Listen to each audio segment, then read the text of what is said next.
Isang beses lamang sa looban ng taon nagkakaroon ng season kung saan nagsisipaglabasan ang mga alalasan.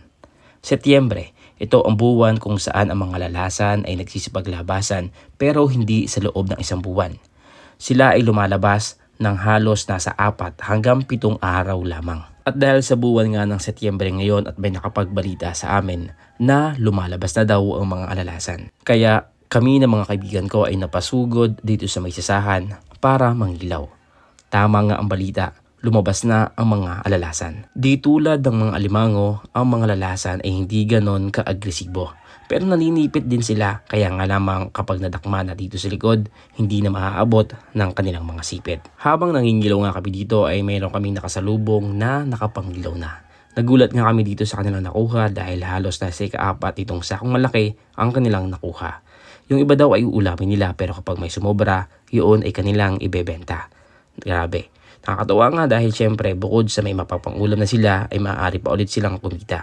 Uuwi na daw sila dahil medyo marami na nga yung kanilang nakuha. Hindi ko alam kung dito lamang sa bayan ng Pola ito nangyayari. Kung dyan sa inyong lugar ay may mga lumilikas din ang alalasan na halos kasabay ng ganitong season na Setyembre din, maaaring i-comment nyo naman po yan sa baba at ilagay kung taga saan rin po kayo.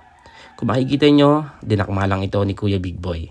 Pero kapag mali ang iyong dakma dyan, may pagkakataon din talaga na masisipit ka. Sa kalagit nga na ng aming pahingilaw ay meron kami ditong nadaan ng isang babae.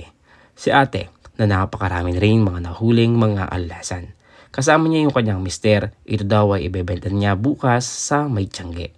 Naibenta daw nila ito sa halaga ng 150 hanggang 200 pesos ang bawat kilo. Tumawid na rin kami dito sa maliit na tulay. Hindi kami nagsabay-sabay dahil sa tansya ko ay baka hindi nga kami kayanin. At kagaya ng sinabi ko, kapag nagkamali ka ng dakma dito, sipit. At ito nga yung ating isang kasama, tad-tad ng sipit na iwan pa dito sa kanyang mga kamay. Pero hindi naman ito sobrang sakit katulad ng pag nasipit ka ng alimango. Maya-maya pa, meron na naman kaming nakasalubong dito, mga kabataan pa.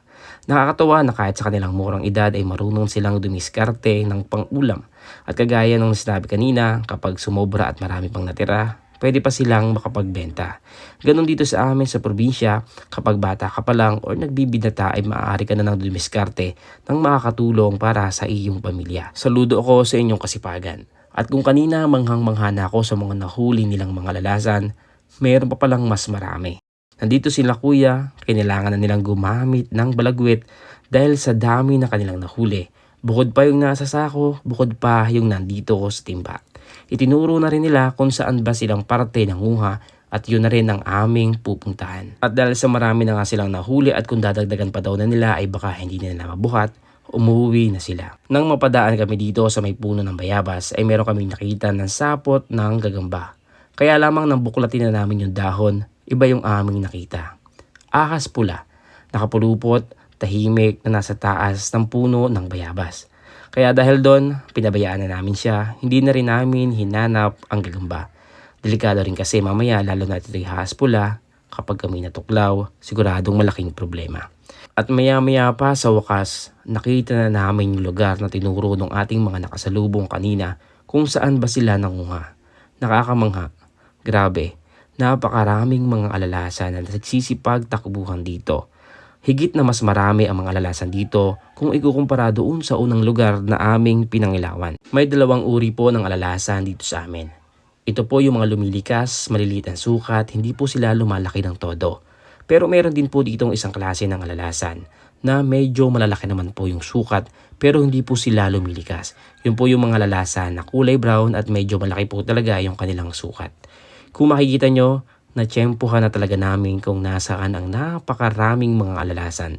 Nag-ukyabit na at yung iba pa nga ay umaakyat pa dito sa puno. At sa sobrang dami nga ng mga alalasan dito sa lugar na napuntahan namin, ay malilito ka na sa kanila kung ano yung dadamputin mo. May mga pulang sipit nga pala dito ng alalasan at meron ding kulay puti ang mga sipit. Dito nga ay nagkakabiroan pa na parang dumadampot lang daw po kami dito ng mga bato dahil sa sobrang dami talaga. Maya-maya pa, napuno na nga yung isang timba natin, sinali na namin sa sako. At dahil sa marami na nga kami nahuli at hindi naman namin to ibebenta, ay nagdesisyon kami na itigil na ang pangingilaw at umuwi na. Pagdating nga namin dito sa bahay nila Kuya Lando ay tinaktak namin dito sa planggana ang aming nakuha. At dahil nga sa medyo malalim na rin yung gabi, natunugan at medyo umaambon pa, nagpahinga muna kami dito at ito namang anak ni Kuya Lando ay pinagtimpla muna kami dito ng kape. Kaya tara, magkape na muna po tayo. At maya-maya nga po pagkatapos namin magpahinga ay ito ng mga alalasan ang ating inintindi. Hinugasan muna bago ito halbusan. Grabe, buhay na buhay pa talaga, napakarami. Dahil sa nahuli natin to sa mga tubig alat at saka sa may mga medyo putik ay kailangan talagang malinis natin ng ayos. Ang isa pang proseso para mabilis din itong malinisan ay ibababad sa yelo na may tubig para makatulog sila. Pero dahil sa malalim na ngayong gabi at kailangan rin namin kumain ng hapunan, ito yung aming ulamin, hindi na namin ibinabad pa sa yelo dahil mag-aantay pa ulit kami ng nasa kalahating oras. At kung makikita nyo ng mga hugasan, napakaganda at lumabas na ang kanilang mga kulay. Nilagay na rin namin dito sa may tulyasi ng sa gayon ay maisalang na mamaya. Nilagyan ko dito ng konting tubig at pakukuluan lamang. Ito nga pala yung halbos na gagawin natin. At alam nyo ba na ang panghuli ng mga lalasan, ang isa sa mga nakatulong kay Kuya Lando para pag-aralin ang kanyang mga anak. Nung una kasi ay si Kuya Lando ang nangingilaw ng mga alalasan. Pagkatapos kinabukasan ay yung kanyang namang asawa ang maglalako nito. At dahil nga sa kanilang kasipagan, itapagtapos nila ang kanilang mga anak at ngayon ay meron ng magagandang trabaho. At nang mahalbosan na nga natin yung una, ay muli nating isinalang itong pangalawa. Hindi na rin nga pala namin yon pinalitan ng tubig dahil mamaya naman ay hahalbusan pa ulit natin ito. Grabe, napakarami. 2 salang dito sa malaking kawali.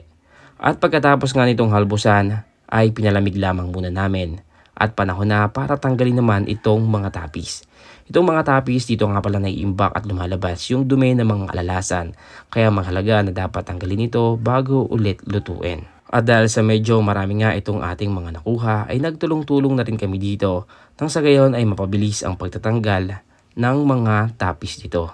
Grabe, bukod sa may pangulam na kami ay nakapagbanding pa rin kaming magkakasama dito. At habang abala nga yung iba sa pagtatanggal ng mga tapis ng mga alalasan, nandito naman si Tol Bricks ng Gusto TV PH na gagayat ng mga rekado na gagamitin natin sa pagluluto. At pagkatapos tanggalan ng mga tapis ay muli natin yung isinalang dito para muling halbusan. Dito sa pagkakataong ito ay nagbabago na ang kanilang mga kulay na kanina ay kulay brown, nagkukulay orange na. Grabe, halos punong-puno at umawas pa dito sa napakalaking planggana noong mailigay na lahat. Nagpainit na rin ng mantika, nilagay ang sibuyas, bawang at saka luya at saka isinangkot siya ang mga alalasan. Ito nga pala isasangag natin dito at gumamit pa nga kami dito ng 2 sandok para maayos at pantay ang pagkakaluto. Nilagyan din natin to ng iba pang mga pampalasang rekado para lalo pang sumarap. Sa lutong ito nga pala ay hindi na natin ito sasabawan, sa mantika lang natin to lulutuin. At maya-maya pa, luto na ang alalasan. Hindi lamang alimango o mud crabs ang may mga alige, pati yung mga ganitong uri ng mga alalasan ay nagkakameron din ng mga alige tulad ng nakikita nyo dito. Orange na orange at kahit maliit, napaka-tataba po nito. At dahil sa luto na nga rin, ay isinali na rin natin dito uli sa planggana nang sa gayon ay makapag-food trip na. Grabe, napakataba. At dito nga ay hindi na napigilan ni Kuya Lando ang tumikim dahil sa punong-puno naman talaga ng alige itong mga alalasan. Yan no, biniak niya nga dito at kahit sa loob ay meron pa ring alige. At maya-maya pa ay pinag-usungan na nga namin itong planggana na may lamang mga alalasan na nakakagutom nga po dahil humahalimuyak yung kanyang amoy at inihain na namin dito. Kanya-kanya kuha na nga po at kanya-kanya na ng kain. Kaya lamang na makatapos nga po kaming makakain ay hindi rin po namin kayang ubusin. Kaya po yung iba ay ipinabalot na lang namin doon sa aming mga kasama nang sa gayon ay may uwi pa po nila sa kanilang mga bahay. Ang masarap na luto nga pala dito bukod sa ginawa namin ay pwede rin po itong igatan, ihalo po sa pako o kaya po ay sa puso ng saging, napakasarap po nun. At dito nga po natatapos ang video natin patungkol dito sa alalasan. At medyo mahaba po ang video natin ngayon. Maraming salamat po kung hanggang ngayon ay nakaabot kayo hanggang dito sa dulo at nanonood pa rin. Sa ngayon po ay nandito pa rin po tayo sa Facebook page ng kapatid ko na si Junmark. Sana ay suportahan din po natin. Maraming salamat po sa patuloy niyo pong pagsuporta at sana suportahan niyo rin po yung aking mga nakasama dito. Ilalagay ko po dyan sa comment section yung link nung kanila pong mga Facebook page. Muli po maraming salamat po sa inyo. Sana po ay mag-iingat tayo palagi. Ako po si Marvin Almanan.